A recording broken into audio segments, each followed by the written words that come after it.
So when you receive your Warrior, you've just unboxed it. You need to put your wheels on, slide the axle through the shaft and just put the nut on the end, nice and easy. You also, and most importantly, need to put oil in the engine. It doesn't come with oil in the engine. So you'll notice on the side of the engine, there's a dipstick. Fill the engine up with 1030 engine oil. It tells you that on the label. It also tells you that in the manual, and I think there's a sticker on the side as well. It's 1030 engine oil, and that needs to be right to the top of the dipstick.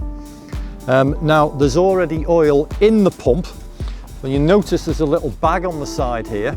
So there's a transport nipple on the top of the pump, so you need to remove that and screw in the breather plug. So as I say, there's already oil in the pump, and you'll notice on the side there's a sight glass with a line in the middle.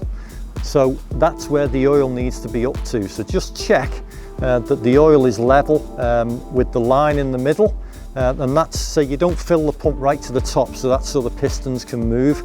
But just double check that on the side after you've connected the breather plug into the pump.